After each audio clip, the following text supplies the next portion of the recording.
Yeah. Sometimes I get so mad, there's no controlling me. My thoughts get so bad, I'm like, I might grab a bat, I don't know. My wrath, my blood boils over like, oh God, here goes. I lost all feeling from my head to my toes. You said some shit that I can't let go, so just stay tuned for the rest of the show. So have you ever felt betrayed? Switches how you see things, realize something needs change. Cause I know you got me fucked up, let me show you what's up. Cause enough is enough. I'll take a face full of pavement just to make a statement. I know there's no turning back. Oh God, adrenaline wasted, so mad I can taste it. I know there's no turning back. I'll do what it takes, I ain't making mistakes like that. I'll play it on your face to make you go take it. Hello, everyone. The end of my intro just totally crapped out. I hope y'all had a wonderful day. I had a very tiring day. I could not get up for nothing today. I drug ass all day long and even had a dentist appointment and I made it. But anyway, today we're going, hey, Julie. Hey, Ashley. Hey, Richie. Hey, Sherry. Hey, Jeff. Today we're going to talk about Sade Robinson. She's the young lady whose body parts have been found around Lake Michigan. The person in jail right now for murder and dismembering. Oh, hey, Karen Lee. It's so good to see you. Thank you for being here. She was going on this first date with this guy who Nancy says his father's a millionaire, right? We're going to listen to Nancy because the majority of Nancy's show is Sade's mother speaking. Hey, Freeside. So I wanted us to hear that. I also have the timeline of that night and Maxwell Anderson's probable cause affidavit, which is 10 pages long. If we can get through it all, I will read it all. If not, it is very graphic. And by that, I'll put a trigger warning up when I get there. But let's see what our good old best friend Nancy has to say, you guys. She keeps saying that his dad's a millionaire, but I never heard that from anywhere else. Karen Lee, did you hear that about his dad? All right, let's add Nancy to the screen. Look at her face, how I paused it, y'all. It's so funny. Tonight, a crack in the disappearance and Whoops, I forgot. I had it on 2 times speed. Yes, I watch a lot of channels like that. My bad. All right, let's check. Yeah, okay, it's on premium. Let's go. Breaking news tonight, a crack in the disappearance and dismemberment murder of a beautiful teen girl, Sade Robinson. Did the spoiled brat son of a Milwaukee millionaire lure Sade on a date turned murder? Good evening. I'm Nancy Grace. This is Crime Stories, and I want to thank you for being with us.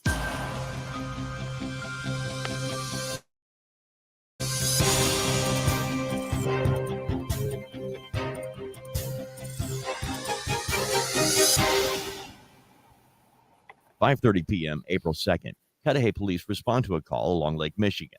At Warnemont Park, a popular recreation area, a park goer reports finding a severed human leg. According to a post from Cudahy Sheriff's Office, the limb was found in or near the water east of the golf course near the pump house. There are steep cliffs leading to the shoreline in that area, and large numbers of police canvassed the area and kept away gawkers. 3 days after the Warnemont Park discovery, another call to police about a severed body part. 11 miles away from the shores of Lake Michigan in a Milwaukee West Side neighborhood, a body part is found at a playground. Within 24 hours, police respond to another call about the discovery of human remains. On Saturday, just a few blocks from the same West Side Milwaukee area as Friday's discovery, police set up a crime scene near a park. After a car is found on fire, paired with a pet tribute blanket found near some of the human remains, police begin to focus on a beautiful young teen girl, Sade. Listen. Sade Robinson graduates with honors a semester early from Riverside High School. She continues her education at Milwaukee Area Technical College, working towards her associate's degree in criminal justice. In fact, she's only a month away from graduating, but Robinson hasn't been spending all her time in the books.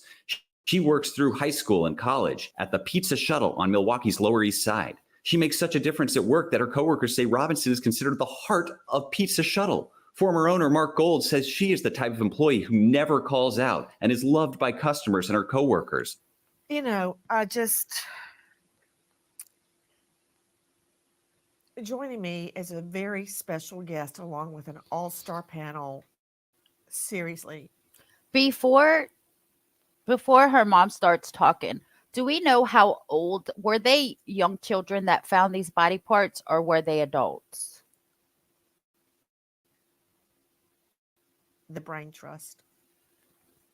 But just hearing Holden Zappel speaking from crimeonline.com about Sade, she's everything you want your child to be. She's this fantastic student.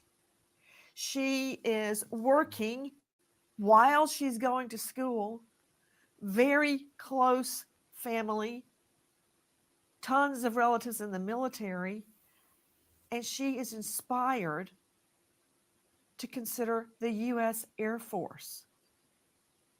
I mean, this is the girl we all want to have.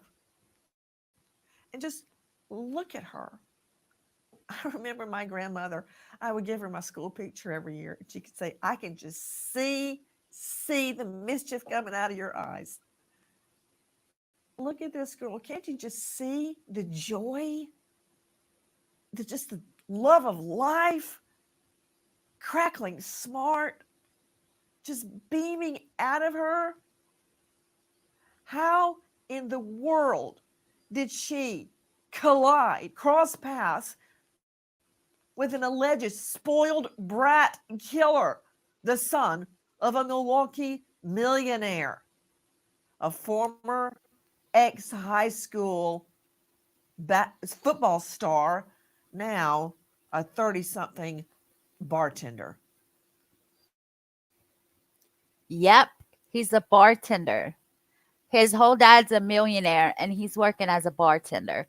I wonder what kind of relationship he has with his dad. Must not be a good one. And then also, I'm hearing now, you guys, that this is possible a hate crime. Did he go out looking for a beautiful African American woman on purpose with these intentions?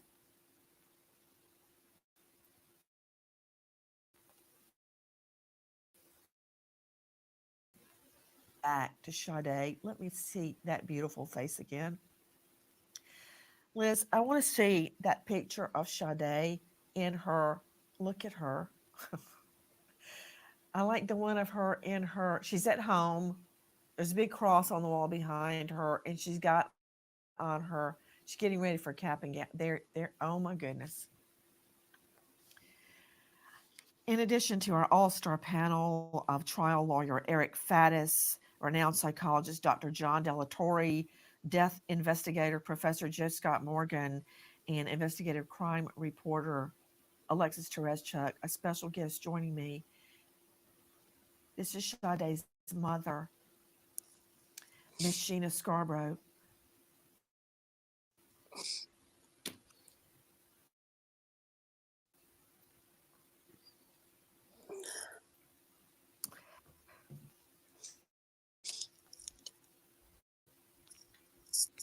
I didn't know you were going to hold that up. And just showing that says it all. It just says it all. You know, Miss Scarborough, whenever I have to travel for work, my mementos of the twins I carry with me and set up wherever I am. No, I hear you talk about And your it's twins a just lot. I it's hear you just talk killing me about to your think twins. that you have this picture instead of your girl. This First of all, tell me about Sade. Sade is beautiful, beautiful soul. I know that my kids were very special and different. My parents raised me, they raised us. We are light workers. We put out positive energy, we exert, we help others. I'm a community advocate as a personal way of my life, the way I live. I, I've worked for others, I help others my whole life. I raised my daughters that way. My daughters have excelled. I have 2 daughters. This has caused my parents who love my much, her grandparents, her uncles, her aunties. Everyone's pulled up. This has affected many people in Milwaukee. I'm coming here today. This is the hardest thing I would ever have to do in my life, to speak Sade's voice.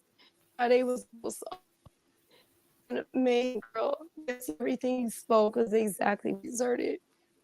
I couldn't have asked for any better daughter.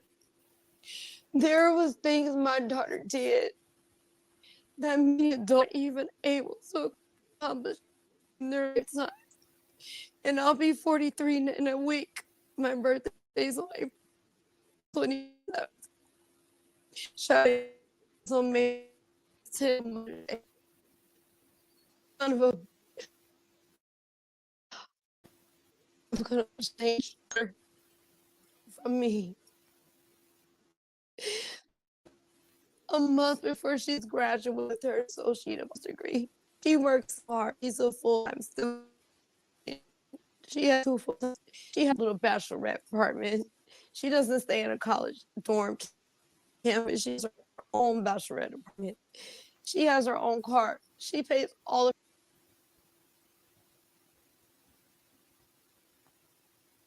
her own bills. This is traumatizing, Nancy. I never expected this to pull up on my front door. This isn't normal. This is a 2024 Jeffrey Dahmer.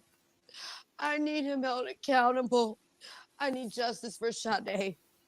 There has been a lot of, many Black and brown girls that have been gone missing in Milwaukee for a moment. And all of them are going to be held accountable now because they messed with the wrong family. They messed with the wrong family, because we're not going to sit quiet and we're not going to sit still. And we're going to call all of them out, and we're going to speak for the whole community, because I'm not about to sit down and I'm not about to sit still on this one. It's justice for Sade, Nancy. It's justice. Miss Scarborough, I feel like anything I or anybody on this panel could say right now, it pales compared to what you just said. And believe me, Miss Scarborough, this story of Sade has not just touched people in Milwaukee. It has touched people around the world. And when you say you're not going to sit back, neither are we until there is justice for your girl and the other missing and murdered girls across Milwaukee. They're not all just missing, they're dead. Many of them are Exactly. dead. Guys, with me is Sade's mother, who is in so much pain, but she is joining us tonight to speak out for Sade. What happened? What led up to this night? Yes, Nancy. Yes. Nancy, the last time I spoke to my daughter was on Easter Sunday, okay? We seen her. She came by my parents' home. We spent the Sunday together. This was Easter Sunday, okay? I cooked for them. Both of my daughters, we all met by my parents' house where I'm currently at. We all commute here. All my girls are busy. My youngest is 16. They have a lot of activities. They're working. They go to school. I have very successful and independent, self-sufficient daughters. We harm and hurt nobody. We just put out and help others into the universe. Okay. So I seen like it's just it's like she's a 19, 20-year-old young lady. Okay. We all at this age, we have a lot of friends. She's not in a relationship. She didn't have a boyfriend. She wasn't tied down to anyone. She's single and she's dating. I knew she hung out with her coworkers at Pizza Shuttle. They went out to little bars and hung out sometimes. I'm a very concerned mother. I'm very overprotective. I always would put in Sade's ear, be careful. I don't trust these people around Milwaukee. I'm just that extra type of mom. And my daughter's always, Mom, just sit back. I try to give them space, let them be independent. But I just been having this vibe and intuition. And I have been wanting her just to like not hang out and go out to places for some reason. And I don't know exactly, and I'm still trying to find out the facts. But I know that this type of this individual, and I want to make clarity because there's been a lot of trolls, there's been a lot of media I can't interact and deal with. I'm grieving my daughter right now. I want respect. I need time. This is about advocating not only for my daughter, but for all of the young women that are missing and for the actions that have been taken to find my daughter. And just, there's a lot of information, but I need the community and people to know that my daughter helps others. She was a positive spirit. They're claiming this was a first date. Like, it's just a first date. She never mentioned this dude to us. And Well, I we're don't want learning to a little yeah. bit about that. We're learning a Mhm. little bit about that. Take a listen to Dave Mack, Crime Okay. Online. A month away from turning 20, Sade Robinson tells a maintenance worker at her building that she's excited about her first date with 33-year-old Maxwell Anderson. Robinson texts Anderson about where to eat and tells him she's feeling seafood. Anderson takes Sade to a place he used to work, the Twisted Fisherman. After dinner, they spend some more time together having drinks at Duke's on Water. The couple leaves Duke's together around 9 p.m. Straight out to Alexis. Do we know how they met? Like, did they meet on a dating website? And if so, do you know which one? I haven't seen anything about that. Teresha joining us, crimeonline.com investigative reporter. I want to make sure that we're right about that. This was at most a first, maybe a second, but most likely a first date. Probably nothing that she was telling everybody about. Tell me how we know, Alexis, that the two actually went out, because reports are in our investigation tells us that there may have been either surveillance footage or witnesses placing them at Twisted Fisherman, where he worked, and then later at Duke's on Water. How do we know that they were together that night?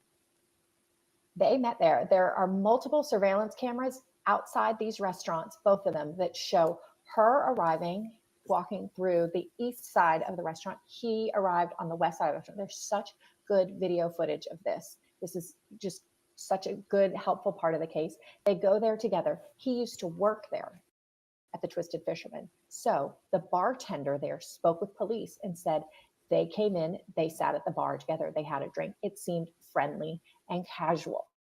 Nothing that would alert the bartender to anything that was wrong. He said they just had a few drinks and they left within an hour. They then, according to surveillance, leave together, surveillance videos, to the next place. Joining us an all-star panel to make sense of what we know right now. But to Miss Scarborough, this is Sade's mother. Miss Scarborough, when did you I know that right now you're at your parents' home, I know that Sade, as you beautifully described it, had her own little bachelorette pad that she paid for from her 2 jobs. She's working while getting her college degree. Amazing. So, when did somebody realize they needed to call you and ask, "Where's Sade?" Yeah, so it was Wednesday, Nancy. I was at my job. I went to work that morning. I got off. As soon as I got home from work, I was receiving calls from like my mother, my brother. We were all concerned because we all have the 360 location app. Okay. We all share it as a family. So I have the app shared with me, my mom, both of my daughters. Then my daughter also shares Sade, my oldest daughter, also shares the app with additional friends and like other groups. But I have my own group with her, myself, my mother, and my youngest daughter. So we seen her like at this location Monday. Like again, Monday night, Monday morning, I seen her getting ready for work. She FaceTimed me. Then that evening around 3:45, 4 o'clock, I got a text message from her asking a cash app for $15. My daughter does not ask me for money. My daughter makes more money than me. Okay? Literally. That was that boss. Okay. So like it wasn't a big deal. I'm just that type of mom. You need something, I'm gonna cash app it. It's very strange that she asked me for $15 at You around know 4 what's o'clock very p.m. odd about that, Miss Scarborough? It reminds me of when Gabby Petito went missing, and her family started getting texts that didn't sound like her. For instance, she wrote about her grandfather. She texted about her grandfather, but she called him by his full name. That would be like me writing my producer right here, Jackie, and going, "Hi, Jackie, how's Jackie today?" It just doesn't make any, it's just wrong. So you get this test asking for $15, and Sade would never have done that. I mean, if she needed, She she wouldn't could have have, Nancy. charged Apple Pay, you name it. So you knew right then something was wrong. And then this, take a listen to Chief Jeffrey Norman. On Saturday, April 6th, MPD continued the search in the area and located additional human remains on the railroad tracks. Later in the evening on Saturday, April 6th, MPD returned to the area when Miss Robinson's family located her blanket. At this time, detectives located additional human remains. According to court documents, the remains found Saturday included human flesh and a foot. The foot had pink nail polish, possibly matching the polish on the leg found days earlier. Nancy, can Another I say thing that something really, real briefly? I'm sorry, I don't mean to cut yes, you. please I just do. I just want to clarify that the community, I want to make this clear, okay? And I'm going to be holding all accountable that have been, I'm not blaming or attacking people. There have been detectives and sergeants that have been pulling up selectively on my team. There has been the community, there have been active members advocating for this case. I know it is affecting many, but there is some faulty things that have been being handled, okay? First of all, I want to correct all of the chief executives that are pulling up from my county and my community that are not pronouncing my daughter's name correctly. I respectfully thank you, Nancy Grace, and your team. The way you guys pulled up respectfully, asked me my name, asked me my daughter's name, and asked how to pronounce it. I respectfully thank you for that. I wanted to tell you that first of all and foremost, because a lot of people are pulling up and being disrespectful. And this is my own community. The mayor, the chief executive, they have not pulled up to my front porch. They have not told me they're sorry. They have not sent their condolences. They're on the news talking stuff. And the community are the members who found my daughter's remains and other items the second and third and the fourth time. The police was not doing their job the first time correctly. For the community to keep finding stuff and doing their own search parties, because I'm too weak to go out there and search for my daughter. I'm sorry, Nancy. Don't be sorry. Don't be sorry. You're right. And I got to tell you something, Miss Scarborough. Guys, you are hearing Sade's mother. I always do that every case. And I did it with every case I ever investigated or prosecuted. And You guys, you see the difference between this mother and Katie Proudfoot, a major difference in how each one acts. This is why this may mean something to you, Miss Scarborough, because when my fiance was murdered at his funeral, it didn't make me angry or mad, but I remember in the middle of the funeral, I noticed it. The pastor kept referring to me as Mary throughout Keith's entire funeral over and over and over. I mean, I wasn't angry, but I remember it to this day. And it's just one of those things that just stick with you. I know you don't care what any of these politicians say, but for Pete's sake, at least get the name right. At least do that much. Guys, we're talking about, it's so hard for everybody on this panel to talk. I didn't know that. At her fiance's funeral, the pastor kept calling Nancy Mary. Wow. Talk about this with Sade's mom with us, but she says she wants justice, and justice comes at a price. Let me tell you that. And that price is suffering, and she is suffering right now. But I'm going to talk about these facts, because these facts are what I pray to God are going to put the son of a Milwaukee millionaire behind bars for life, because I believe in DNA. DNA cannot lie.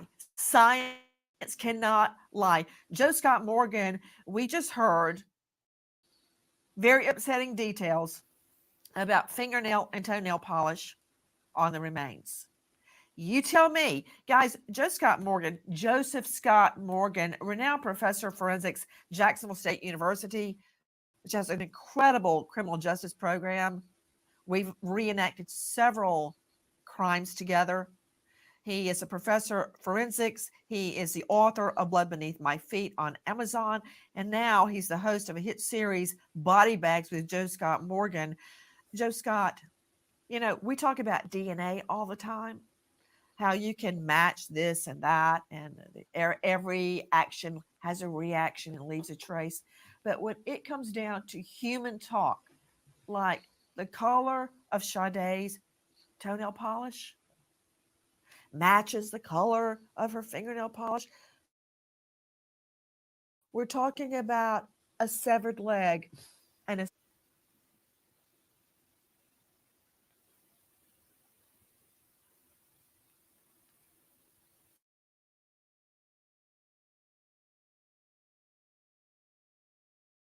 severed look. The fingernail polish matches. I don't need DNA. A jury's not going to need DNA, but they're going to have it. Why?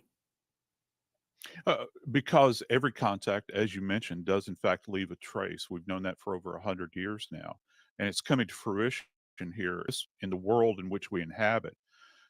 You know, you think about things like tool marks and all these other identifiers, fingerprints traditionally, but DNA is going to play a big role in this. And we're talking about proximity, Nancy, with the alleged perpetrator here.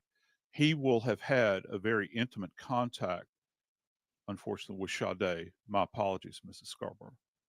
I know that this is very painful, but there will have been an intimate contact on some level. Just this idea of dismemberment alone is going to leave a trace behind. And it's not necessarily his trace on her as much as it will be her trace on him potentially. And ultimately, it could be her, Sade, that actually brings him to justice. That's one redemptive point along this, because her DNA will be found on him and it will be pointing a big accusing finger back at him. On Wednesday, April the 4th, our investigation led to a person of interest, Maxwell Stephen Anderson, who lives in the 3100 block of South 39th Street, where he was arrested after a traffic stop near the home. A search warrant was conducted. Not only did blood evidence emerge in his home, this guy, this idiot, technical legal term, left a phone trail a mile wide. When you look at his home, you think, wow, beautiful yard, immaculately kept. You know why? Not because of him.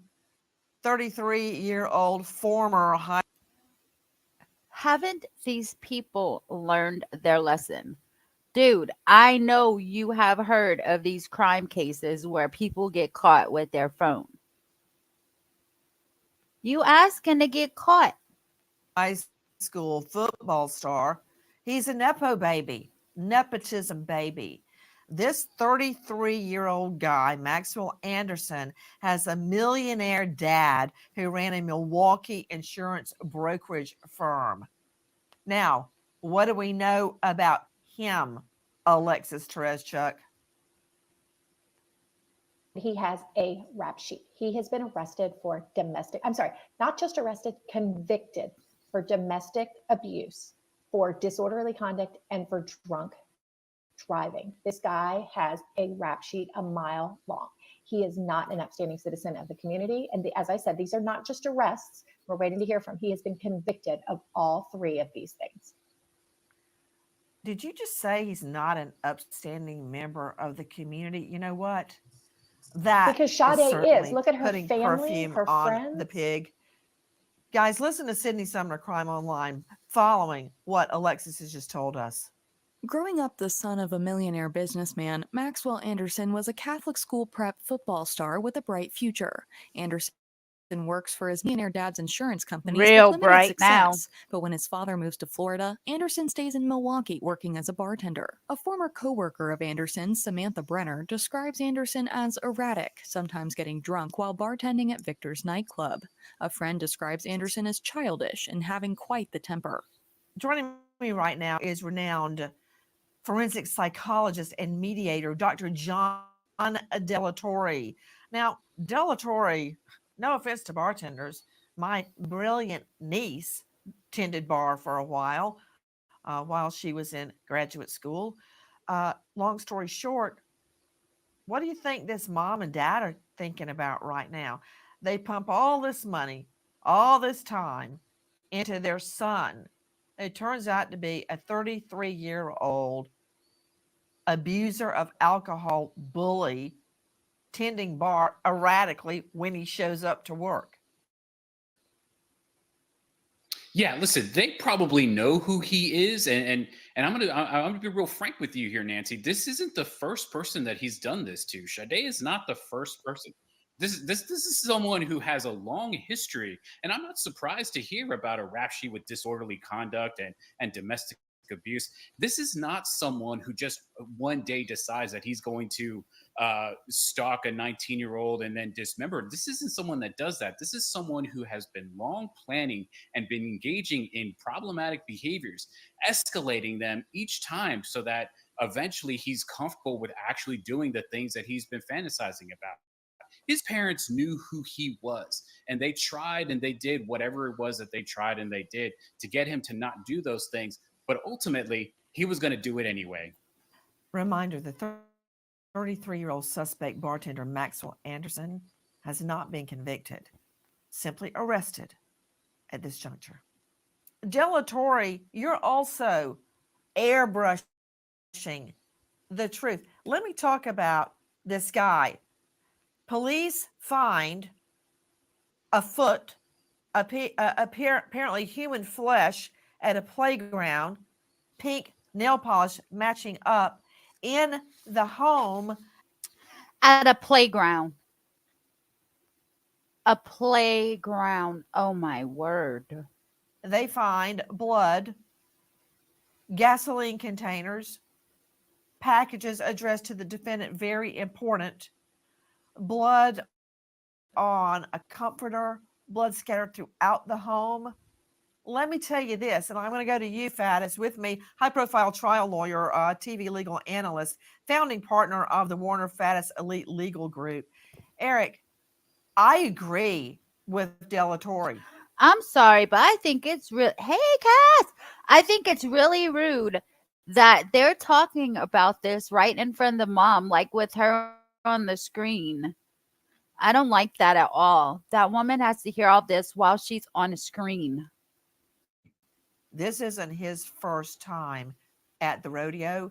You don't go from 0 to 120 mph in 2 seconds. There has to be something, some revving up to not only a murder, but a luring her onto a date. How many times do you think he watched her come in, have a drink, have dinner, anything like that, before he gets the guts up to say, hey, would you like to go to dinner? He planned this. You think you go from 0 to murder and First degree intentional homicide, mutilating a corpse, and arson of property. So it must have been her blood, Lisa. dismemberment in one night? Oh, I agree with Miss Scarborough. This is not his first time, and Delatory hit the nail on the head. What about it, Eric? Yeah, Nancy, it's chilling to think about what was going through Maxwell Anderson's mind allegedly as he appears to have been preparing for this. The details give rise to a predatory nature here. That there's a huge age gap, right? And then there's also a friend who says that Maxwell Anderson had a 5 foot by 6 foot deep hole dug in his backyard. And then we look at the rapidity, how quickly this turned from a murder to dismemberment like overnight. That's not something that just happens on a whim, in my personal opinion. That's something that was planned out and is just grotesque in terms of what we're learning. There's Y'all notice in the pictures that they're showing of him, one picture he has short hair, one picture he has medium length hair, and one picture he has long hair. I wonder if he uses that like 3 different separate identities to get women. so much in this guy's criminal history. Of course, he is presumed innocent until proven guilty in the current case. I'm looking at a photo of him holding onto a strap in a bus. Apparently, the Milwaukee Transit captured the face of the subject boarding and remaining on a bus.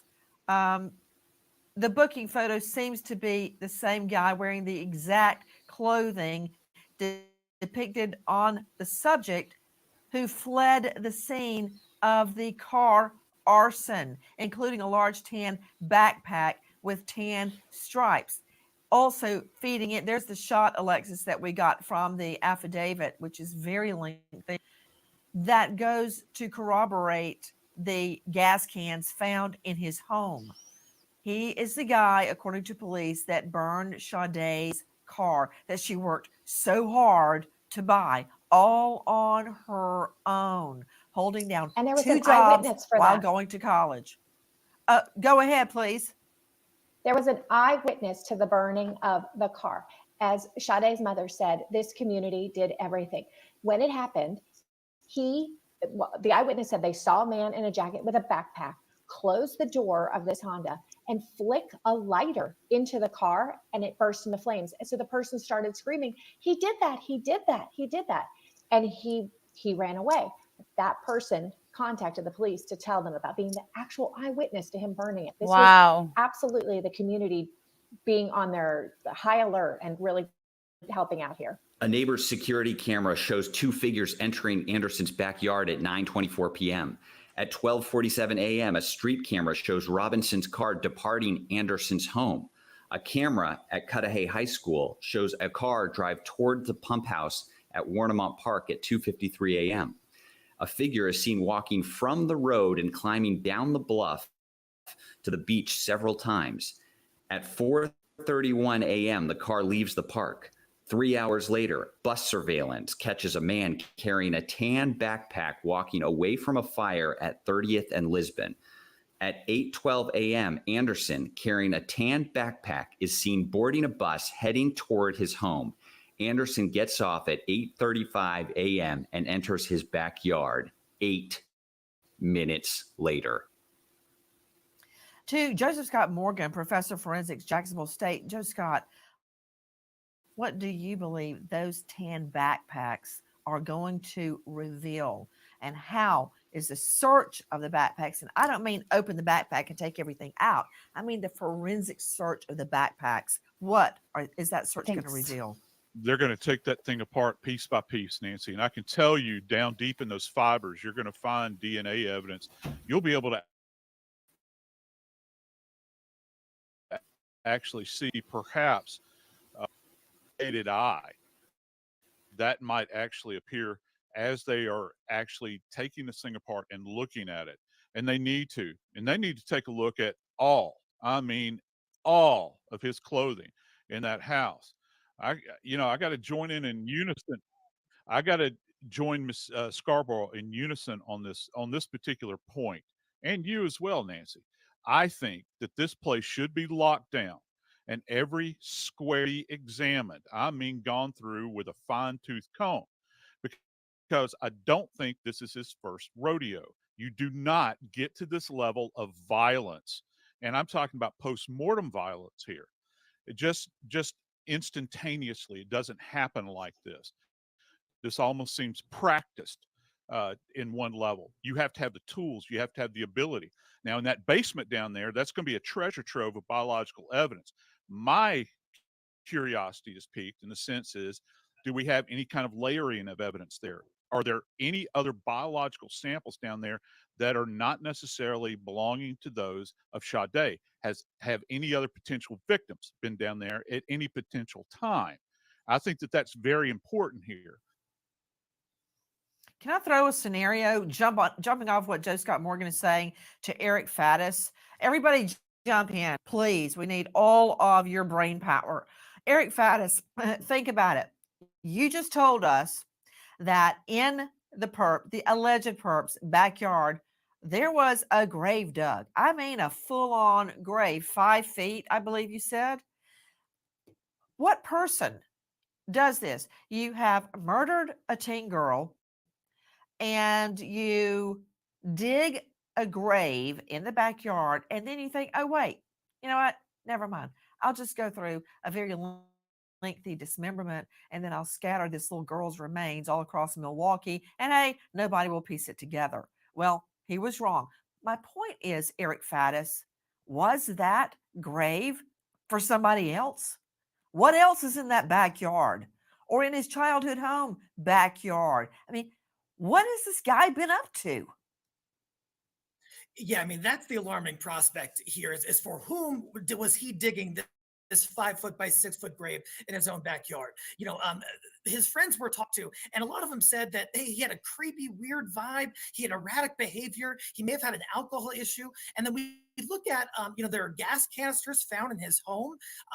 This quickly turns from date to homicide to dismemberment to scattering human remains all across Milwaukee. It's just not something that happens on spur of the moment, Nancy. To Dr. John Delatorre joining us, renowned psychologist and mediator. Dr. Delatorre, I don't get it.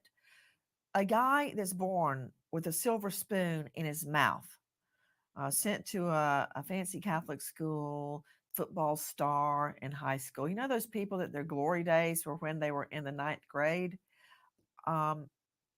That's him.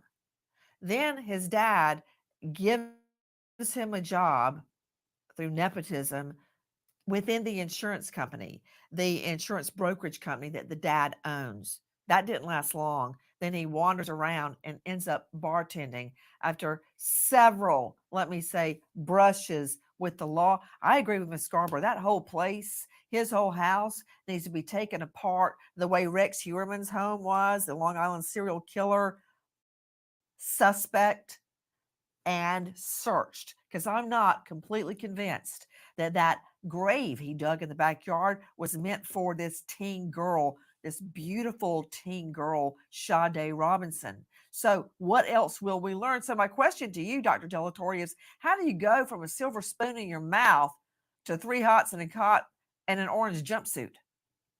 It takes a long time. Again, this isn't someone, people don't just snap, right? That's a complete misnomer. People don't snap. This is years of him building up to get to this point. Now, he's explored other ways in which he's going to be engaging in violent acts, whether it's using alcohol or whether it's domestic violence, intimate partner violence, right? But it's not just this house. It's any place where the family used to live or property that the family would own, anything that he had access to.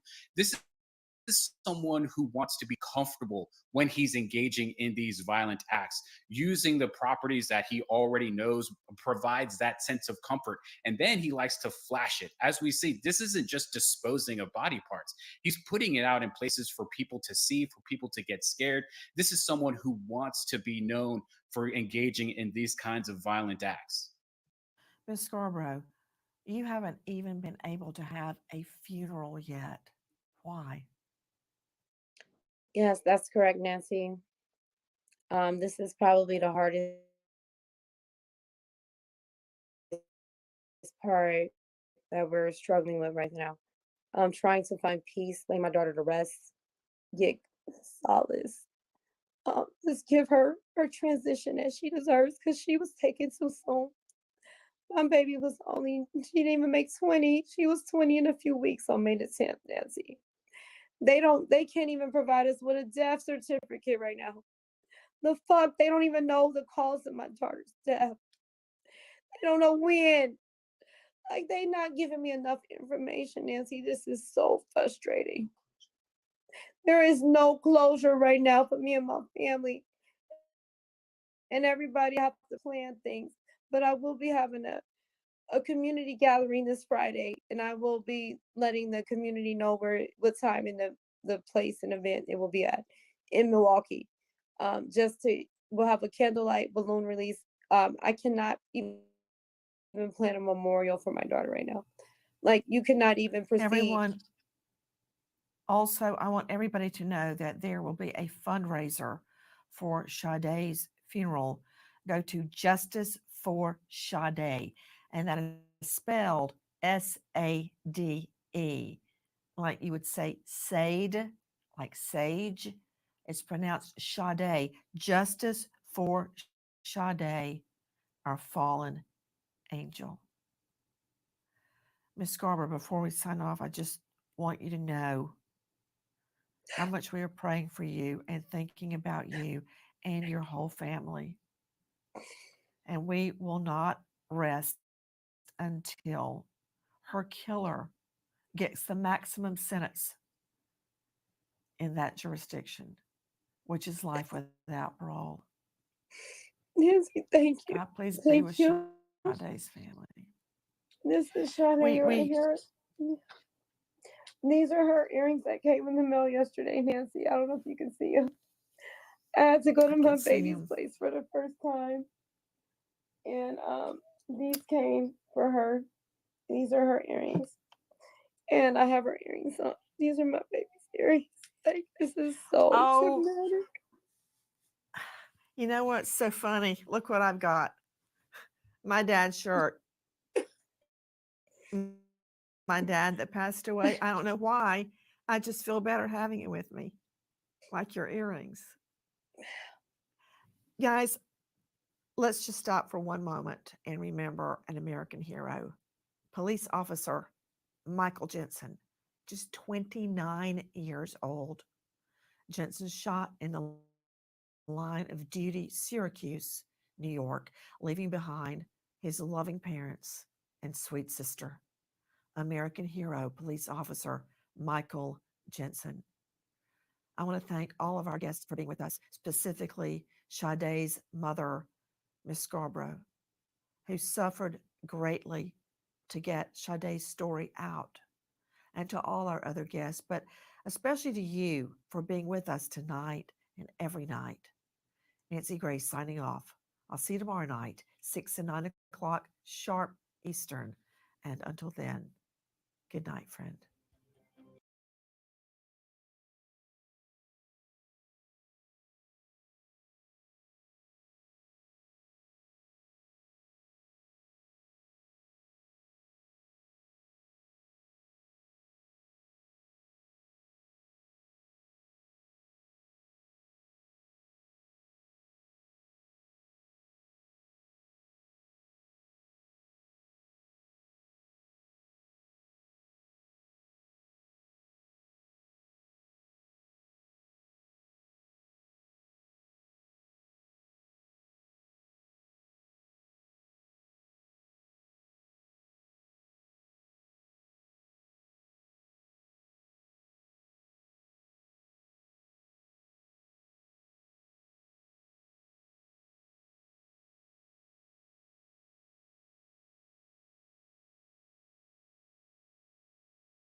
Girl, thank you. Yes, I was muted.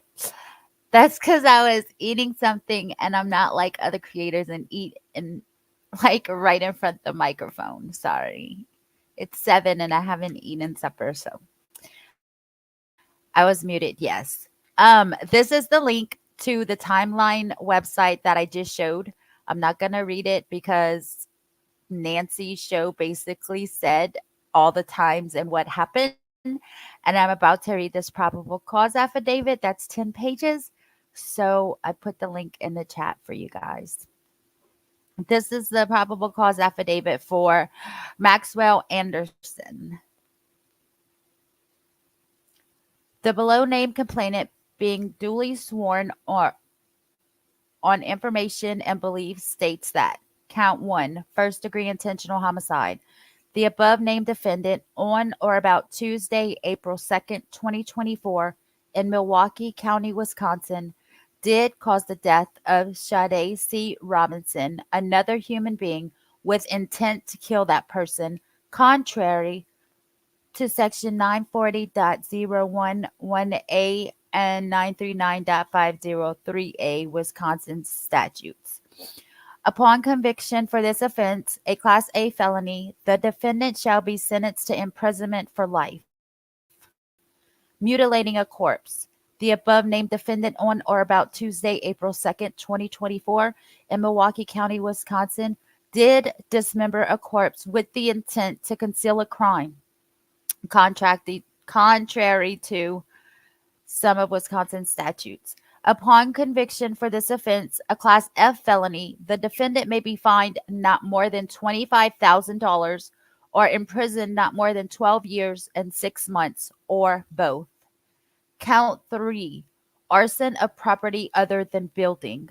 The above named defendant on or about Tuesday, April 2nd, 2024, 1819 North 29th Street in the city of Milwaukee, Milwaukee County, Wisconsin, by means of fire, did intentionally damage the property other than a building of Sade C. Robinson, valued at $100 or more, without the person's consent. Upon conviction for this offense, a Class 1 felony, the defendant may be fined not more than $10,000 or imprisoned not more than 3 years and 6 months, or both. So it's facing life plus 16 years. Life and 16. Probable cause. Complainant is a law enforcement officer with the Milwaukee County Sheriff's Office. Complainant bases this complaint on official police reports and statements of members of the Milwaukee County Sheriff's Office, Milwaukee Police Department, and members of the Wisconsin State Crime Lab. Complainant notes the events described below occurred in Milwaukee County, Wisconsin. Based on that information, complainant states as follows. Discovery of a severed human leg in Warmont Park. On Tuesday, April 2nd, 2024, around 5:29 p.m., members of law enforcement, including the Milwaukee County Sheriff's Office and Cuddy Police Department, responded to Warmont Park, located at 5400 South Lake Drive, to a report of a human leg located on the beach. First responders were led by the citizen who called police to the leg. Responding deputies located the right leg of what appeared to be a black female.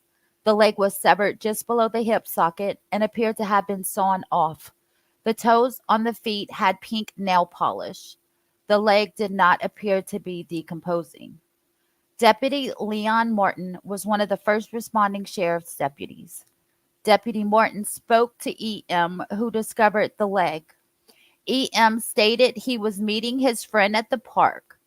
EM stated he and his friends were walking towards the beach water and then saw the leg just north of the Warmount pump house at the shoreline.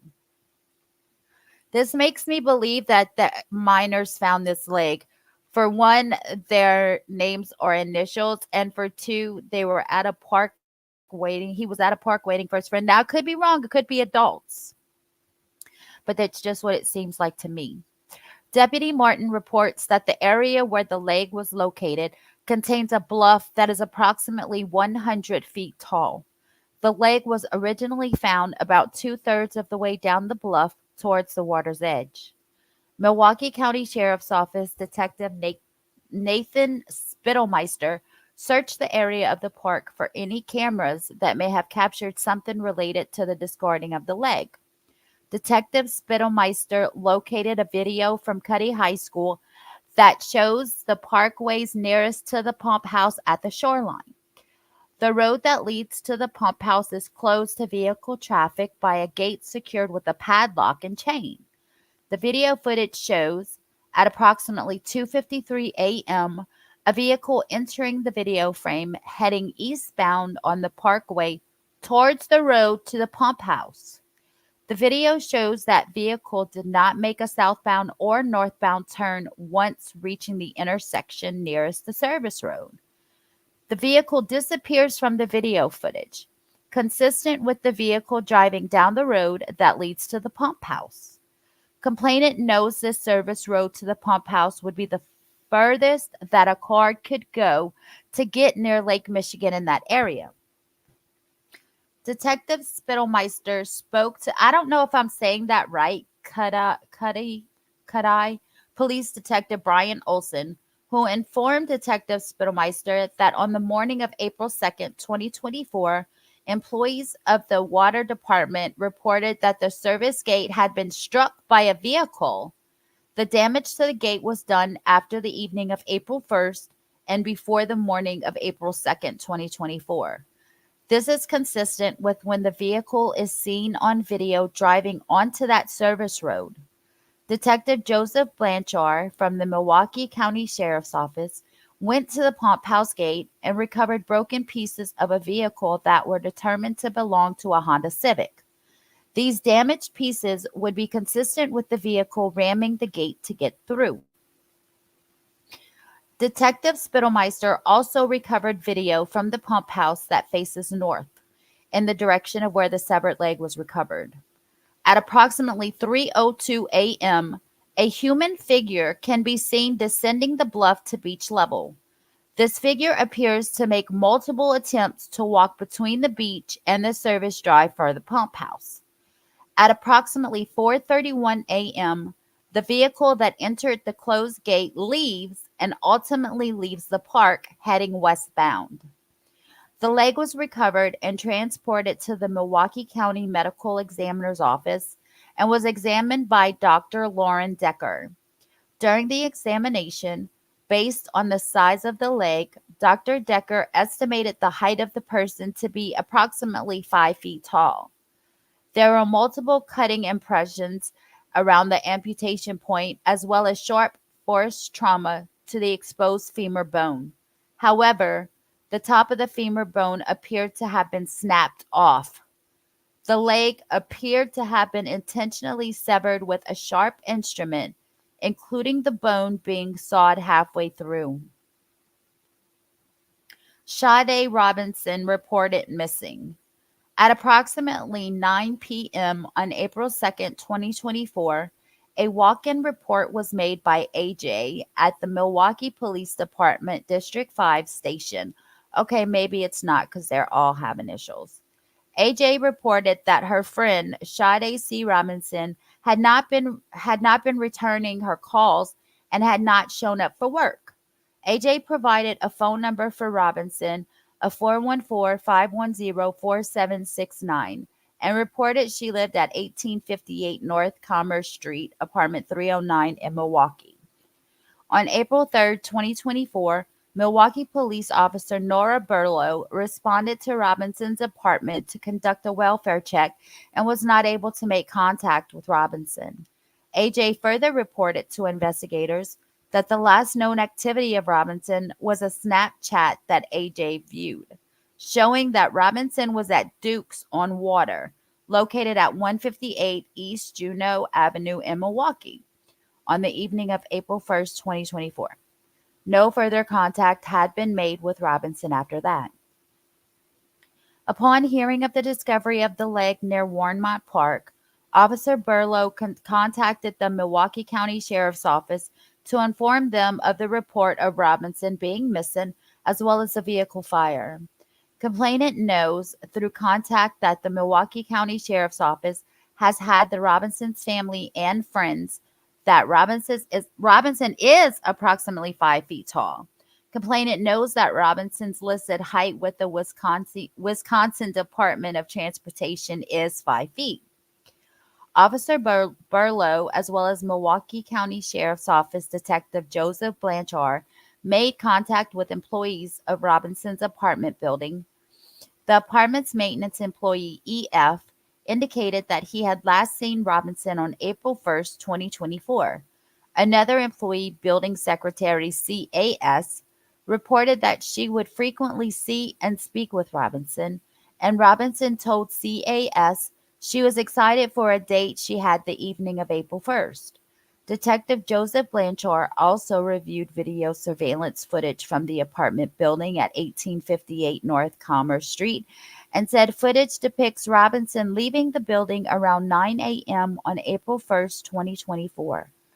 Robinson is wearing a black puffy coat, a white shirt, light colored blue jeans with multiple tears in the front, and white shoes. Discovery of Robinson's 2020 Honda Civic. Furthermore, on April 2nd, 2024, at approximately 7:32 a.m., members of the Milwaukee Fire Department responded to 1819 North 29th Street, the area of West Lisbon Avenue and North 29th Street, for a vehicle fire.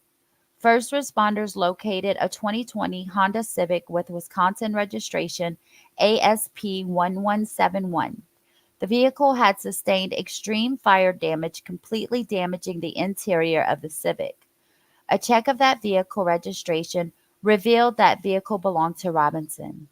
Items of Robinson's were discovered in the vehicle, as will be described later in this complaint. Complaint states on information and belief that this vehicle is worth more than $100.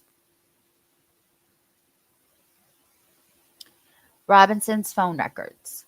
In response to the discovery of the human leg at Warrenmart Park, as well as the similar timing of Robinson being reported missing, as well as the arson of Robinson's vehicle, Milwaukee County Sheriff's Office Detective Matthew Vandertye obtained records from Verizon Wireless, the servicer for the number belonging to Robinson. It should be noted that AJ, as well as family members of Robinson, confirmed that number belonged to her. Detective Vandertye reports that records were received from Verizon that included call detail records, location records, as well as recent text message content. Upon review of the text message content, Detective Vandertye located a text conversation between Robinson and the telephone number 262-416-4874. This was the last text message conversation in the records that contained outgoing messages from Robinson. The conversation occurred between approximately 4:15 and 5:18 on April 1st, 2024, and reads as followed. Let me see which number is hers. 4769. Okay, this is her. So she says, I'm just going to say, Sade, where are we meeting? I can do 5. He says, downtown somewhere. She says, okay. He says, Brat House on 3rd. She says, perfect. He says, okay, I'm going to shower quick. I'll probably get there more around 5:15. Are you hungry? I need to stop at Twisted Fisherman to pick up my W-2 from last year, and we could eat there first. She says, okay, and yes. Are we eating at the Brat House or the other place? He said, let's eat at Twisted. I'm feeling seafood. She says, yes, I love seafood. He says, sounds good. I'm about to leave. I'll be there soon. And I don't know what these things are supposed to mean. And he says, just got twisted. Oh, just got too twisted. She says, okay, are you inside? And he says, yes. And that was the last known text conversation on her phone. Detective Vandertine searched law enforcement databases, which showed an association between 262-416-5874 and Maxwell S. Anderson, the above named defendant. Furthermore, upon checking Milwaukee County Sheriff's Office booking records, the defendant provided that phone number to the Milwaukee County Sheriff's Office during a booking process in April of 2023, a whole year. He was arrested April 2023 and he's arrested April 2024. Investigators then checked Wisconsin Department of Transportation records, which revealed the defendant's listed address is 3161 South 39th Street in the city of Milwaukee. Milwaukee County Sheriff's Office Detective John Gillett responded to Twisted Fisherman located at 1200 West Canal Street in Milwaukee to attempt to determine if Robinson went to that location. Detective Gillett recovered surveillance video from Twisted Fisherman. Complainant has reviewed that video as well and has also reviewed booking photos of the defendant as well as photographs of Sade Robinson. The video shows in sum as follows. At approximately 5:09 p.m. on April 1st, 2024, the defendant enters Twisted Fisherman from the west. His face is clearly visible on the exterior cameras of the restaurant. At 5:20 p.m., Robinson enters the restaurant from the east, then approaches the bar and sits next to the defendant. The defendant and Robinson remain at the bar eating and having drinks together until they leave the restaurant around 6:24 p.m. They both leave towards the east, which is the direction Robinson arrived from. Robinson is still wearing a black puffy coat, a white shirt, light colored blue jeans with multiple tears in the front, white shoes, and she is carrying a dark grayish brown purse. The defendant is wearing his hair in a ponytail, a red flannel coat with gray hood, and a black t-shirt with Carhartt written in white across the chest, as well as dark jeans.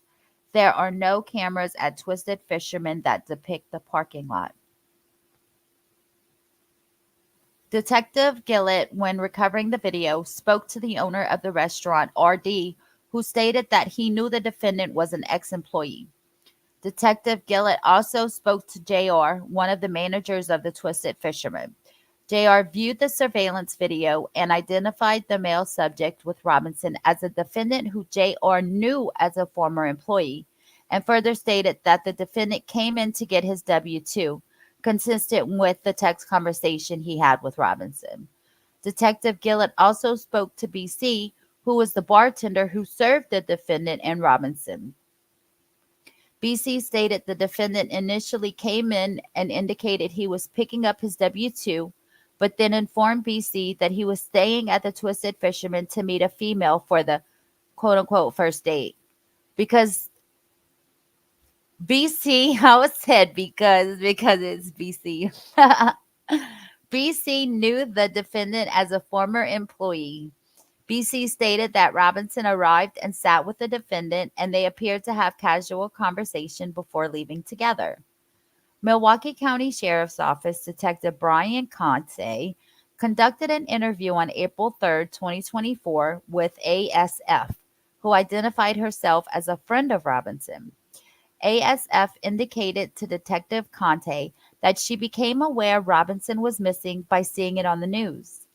ASF stated that after she learned Robinson was missing, she accessed Robinson's Life 360 app on her cell phone.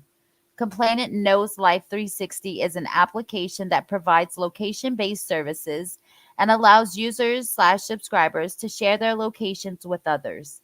ASF stated that upon checking Life 360, she observed that Robinson's phone appeared to be in Warrenmont Park around 4:33 a.m. on April 2nd, 2024. Complainant knows investigators received Life 360 records from ASF as well as Robinson's mother, SLS. The Life 360 accounts belonging to Robinson also is linked to her phone number mentioned above. Complainant has reviewed the information from Life 360 and summarizes the location of Robinson's phone as follows. Time is in military time. April 1st, 1705 hours to 1829 hours. 1 hour and 24 minutes near 1126 West Canal Street. 1829 to 1835 hours. The device traveled from the area of 595 West Clybourne Street to 1137 North Water Street. Okay, Twisted Farmers. 1904 to 2106, 2 hours and 1 minute near Dukes on the Water. 2106 to 2128, the device traveled from the area of Dukes on the Water to the area of Anderson's residence. 2128 to 48 hours, 3 hours and 19 minutes near South 40th Street and West Oklahoma Avenue. 0048 to 138 hours, the device traveled from Anderson's residence, northbound and eastbound, to a roadway adjacent to Pleasant Valley Park near Kern Park on the Milwaukee River.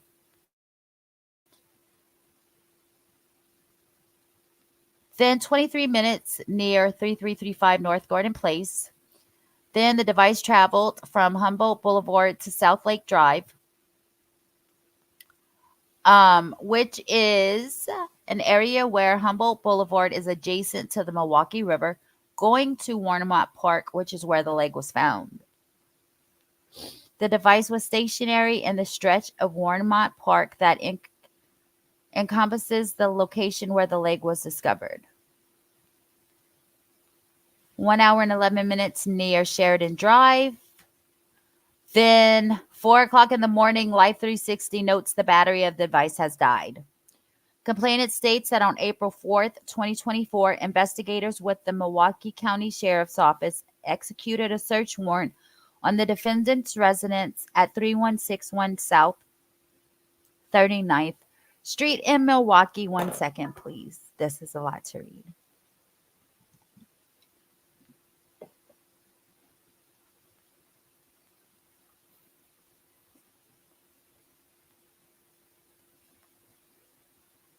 During the execution of that search warrant, identifiers for the defendant were located, including packages addressed to the defendant. Additionally, blood was located on bedding in one of the bedrooms and on the walls leading towards the basement. Several gasoline containers were located in the garage/storage area. Furthermore, complainant knows that the Verizon records for Robinson's phone number, which included call detail records and location information of the phone, were analyzed by investigators. The records, consistent with the Life 360 information described above, show Robinson's device in the area of Twisted Fisherman when Robinson is with a defendant at that location. Additionally, the records show the device moved to the area of Dukes on Water at approximately 6:30 p.m., and around 9:20 p.m., the device is in the area of the defendant's residence. Complainant knows that Milwaukee Police Detective Jake Pushnig reviewed poll camera video footage in the area of Dukes on Water. That footage shows Robinson's Honda Civic arrive at 6:33 p.m., and at 6:34 p.m., Robinson exits the driver's door and the defendant exits the front passenger door. The two of them walk across the street and eventually walk in the direction of Dukes on Water. Detective Pushnig also reviewed video footage from Dukes on Water, which depicts the defendant and Robinson hanging out at Dukes on the Water. The poll camera video then shows Robinson and the defendant return to Robinson's vehicle and drive away at 9:04 p.m. After that, the phone records show the following.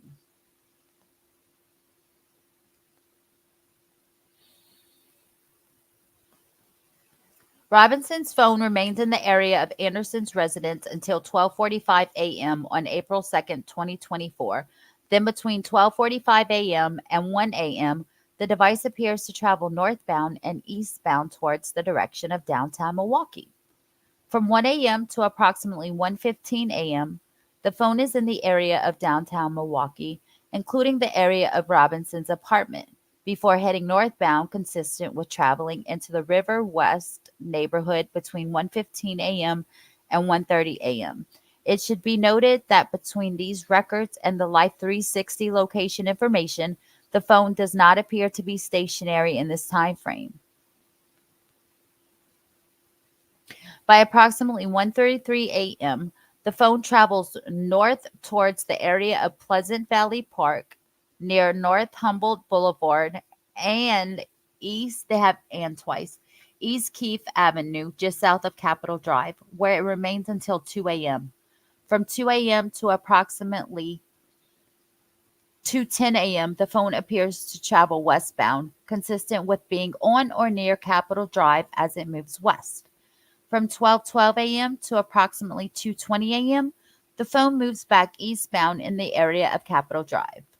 From 2:20 a.m. to 2:30 a.m., the phone appears to travel southbound, consistent with traveling on Interstate 43.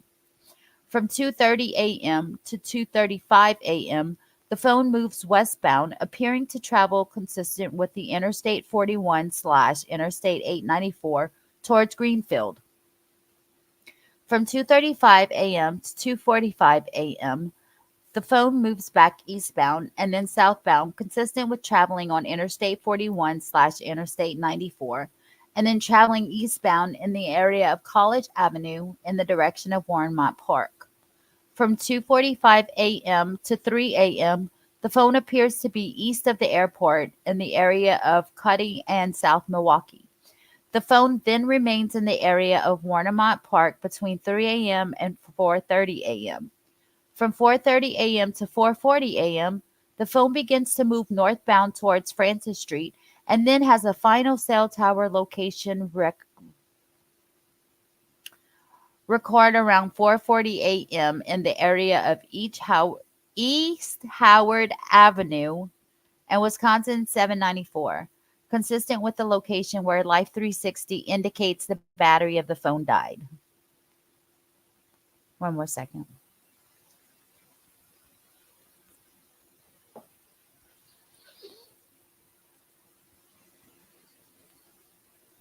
Discovery of human remains near 31st and Galena Street.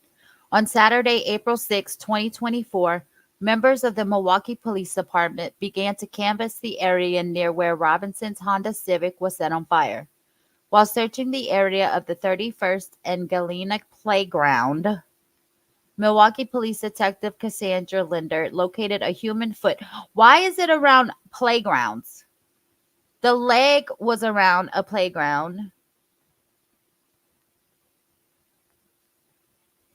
Now this is a playground.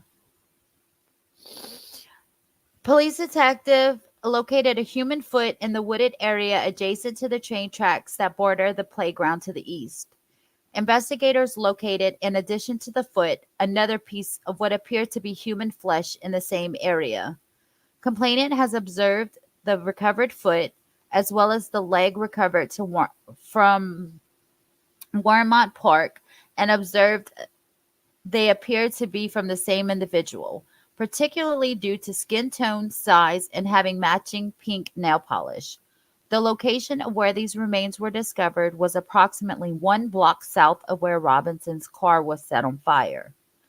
Members of the Milwaukee Police Department attempted to locate video footage regarding either the disposal of the human remains or footage related to the arson of Robinson's car.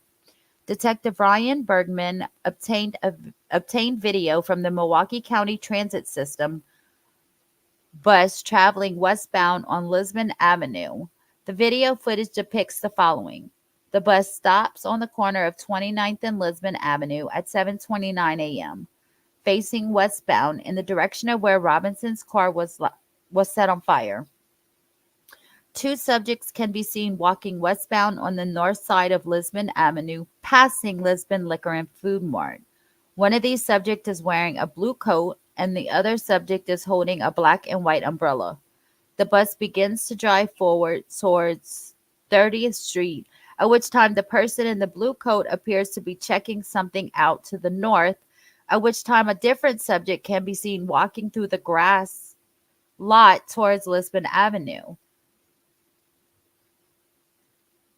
Hold on one second.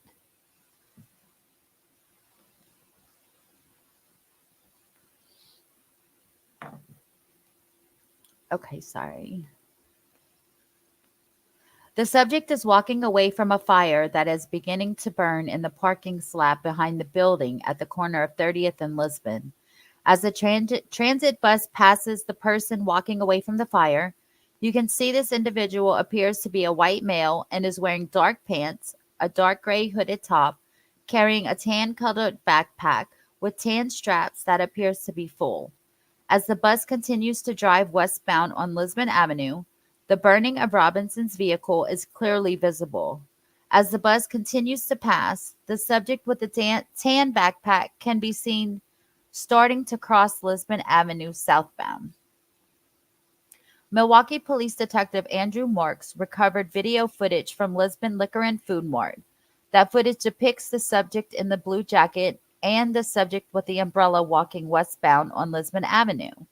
Upon reaching the vacant lot next to the liquor store, both subjects appear to slow down, at which time the guy with the tan backpack begins to walk across Lisbon southbound on 30th Street. The person in the blue jacket then appears to be in shock and begins pointing at the person in the tan backpack as he walks away. The subject in the blue jacket then tries to flag down cars passing by. That's the witness passing by and can be heard on the video yelling, "He did that," while pointing across the street to the person with the tan backpack. The subject in the blue jacket also begins yelling for someone to call the fire department. Investigators were eventually able to identify the subject in the blue jacket as LAD. Detective Vincent Lopez and Detective Thaddeus Schimmels interviewed LAD, who stated the following. LAD was walking down Lisbon Avenue with her friend and saw a white male exit the driver's door of Robinson's Honda Civic. She then observed the white male light a lighter and toss it into the driver's window of the Honda, then began walking in LAD's direction, and last saw this white male walking westbound on Walnut Street from 30th Street. Detectives then saturated the area to recover any surveillance footage that would capture where the subject with the tan backpack walked towards after setting Robinson's car on fire. Through that video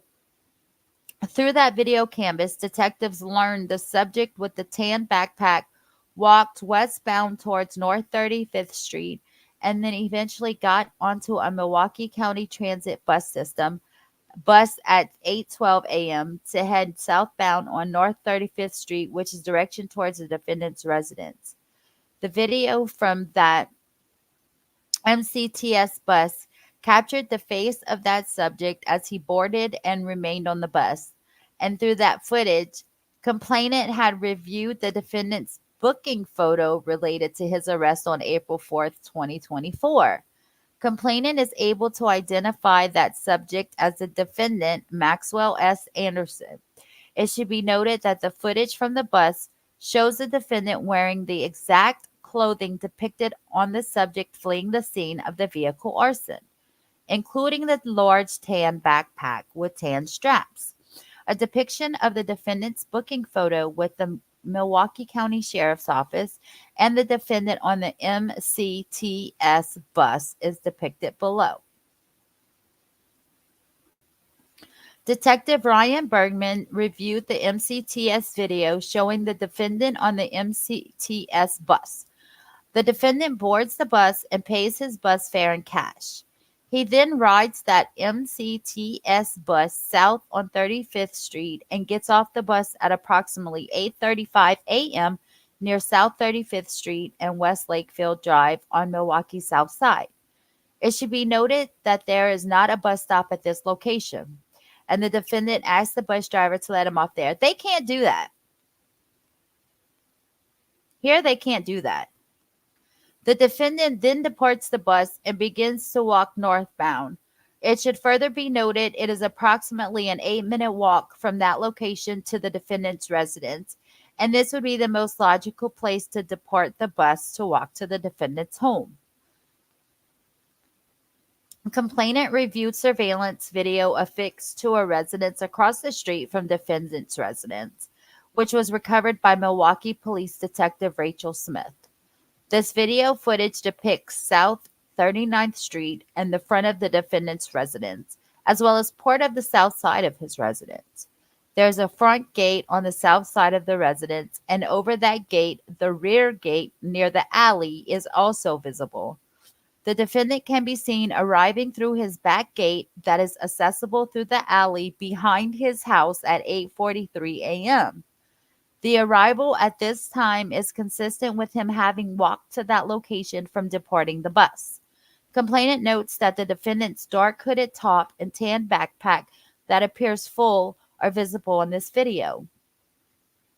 Complainant knows that Robinson's vehicle was ultimately towed from the location where the defendant set it on fire, and it was searched by Detective Alexis Krusik of the Milwaukee County Sheriff's Office and by members of the Wisconsin State Crime Lab. One more break. Hold on. We only have one page left, guys.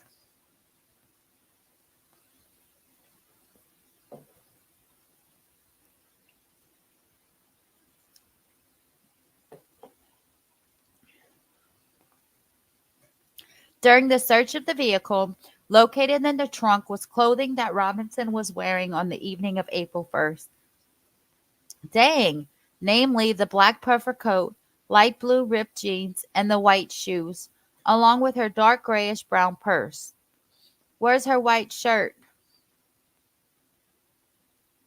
These items were found in the trunk of the vehicle and were partially fire damaged. Although undamaged enough to identify them as the items Robinson was wearing, also recovered was remnants of an iPhone, consistent with the type of iPhone Robinson was known to have. Detective Rachel Smith reviewed additional surveillance video footage from the residence across the street from the defendant's residence.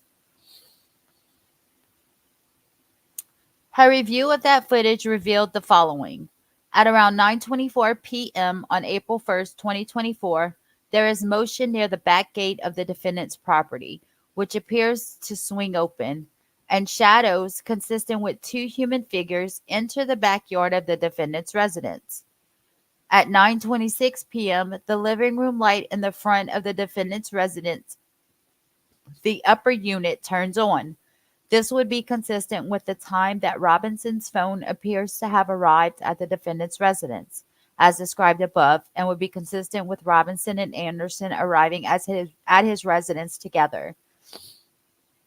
At approximately 11:25 p.m. April 1st, there is human movement in the backyard again. This movement continues on and off until approximately 12:45 a.m. on April 2nd. This is consistent with the time when Robinson's phone appears to depart from Anderson's residence and begins to travel around the city of Milwaukee before eventually ending up apparently stationary near Warmont Park, where the severed leg was recovered. As described above, Robinson's phone does not appear to depart from Anderson's residence between the arrival around 9:24 p.m. on April 1st until around 12:50 a.m. on April 2nd. Detective Smith also recovered surveillance video from 3174 South 40th Street that depicts the alley. This video does not depict the defendant's residence, but it depicts the alley that connects to the residence. Detective Smith reviewed that video, which shows Robinson's vehicle leaving the alley southbound at 12:47 a.m. on April 2nd. Bruh, somebody told me to pull up in their alleyway of their house, behind their house, at night. Not. No way. Complainant knows that on April 4th, 2024, at around 1:16 a.m., MCSO detectives Joseph Blanchard and John Gillett conducted a traffic stop of a black Hyundai Santa Fe with license plate AMR 8083, which listed in Department of Transportation records to the defendant. The defendant was stopped near South 38th Street and West Lakefield Drive, just a few blocks from his residence. The defendant was arrested at that time. April 4th. Yo, he was arrested April 4th, 2023, and then he got arrested April 4th, 2024. I was waiting to see what day it was he got arrested because it said April 4th of last year he had got arrested too.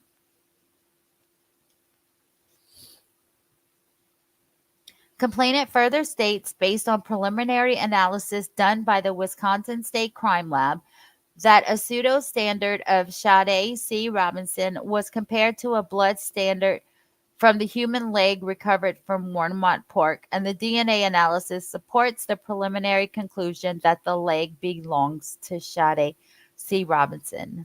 Complainant further states that since the Milwaukee County Sheriff's Office and Milwaukee Police Department began the investigation into the severed leg recovered from the park, as well as the missing person investigation related to Sade Robinson, no one from her family nor her friends have heard from Robinson, and the last contact anyone has had with her was April 1st, 2024.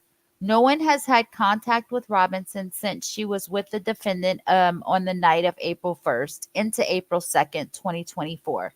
Based on the circumstances surrounding the disappearance of Robinson as described in this complaint, and the recovery of the human leg that was preliminarily identified as Robinson's, complainant concludes Robinson is deceased.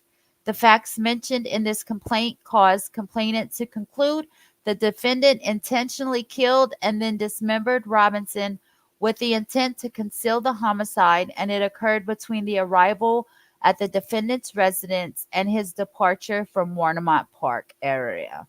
End of complaint. Electronically signed by Detective Joanne Donor, who is the complainant in the document, and Ian Vance, who is the assistant district attorney. So now we know what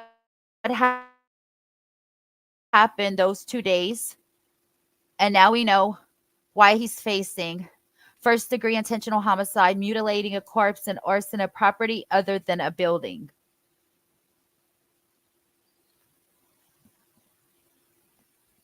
Okay, guys. Let's see. Oh, I wanted to show you guys this too. I think this is just I just think this is so cool. Watch, you guys. Hold on one second. Let me share this tab. This is the last thing I want to show you guys. I'm sorry. It took so long. All right, let's see. You guys watch this. Okay, ready? Let's go. The home of the man charged in the homicide of What happened? But first, our big story at 9, the home of the man charged in the homicide of 19-year-old Sade Robinson has a new look. Fox 6's Bria Jones joins us live now near 39th in Oklahoma with details on today's pink out. Bria?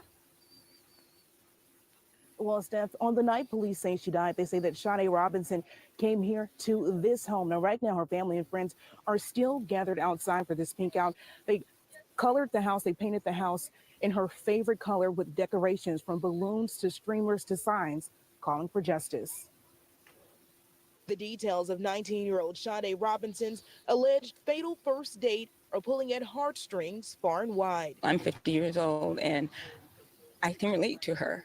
All she wanted was love. Nicole Green drove an hour for Monday. Y'all, that is Maxwell Anderson's house, the guy that killed Sade. They legit just tore his house up. Pink is her favorite color. Pink is the memorial color. And look at his house, how pink it is. That is just awesome, you guys. It just warmed my heart to see that. Pink out in Robinson's honor.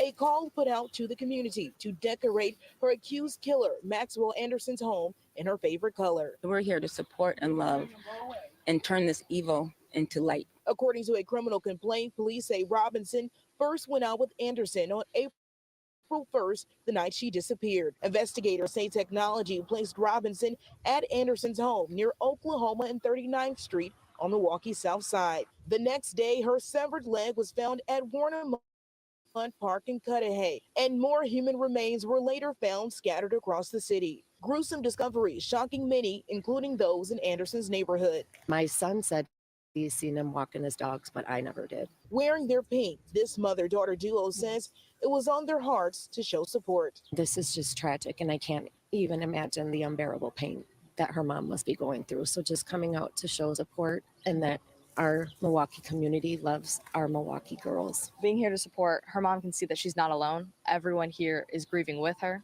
A hurtful grief that even these decorations can't mask. I have a lot of community daughters, and it could have been one of them. She was just happy to go on a date. Who expected it to end like this?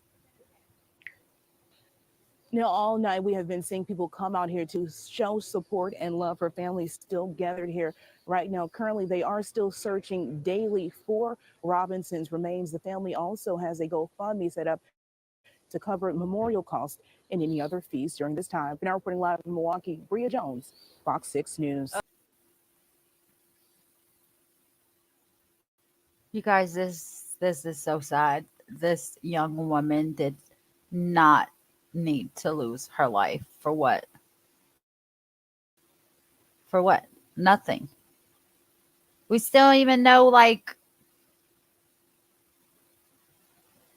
I don't know. I hope we find out why he did what he did. I hope they find the rest of her body parts. I hope that her mother can get closure. I hope that they can get cause of death from this.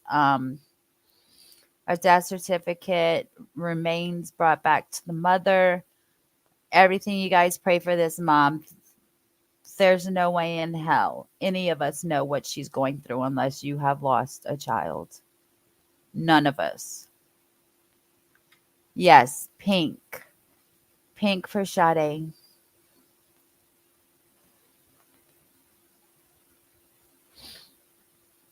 All right, guys, that's all that I have for you tonight. I may be back tomorrow. I'm not sure what's starting this job. So you guys have a wonderful night. Thanks for being here with me. Please hit that like button for me, subscribe, and share. Thank you. Y'all have a great night.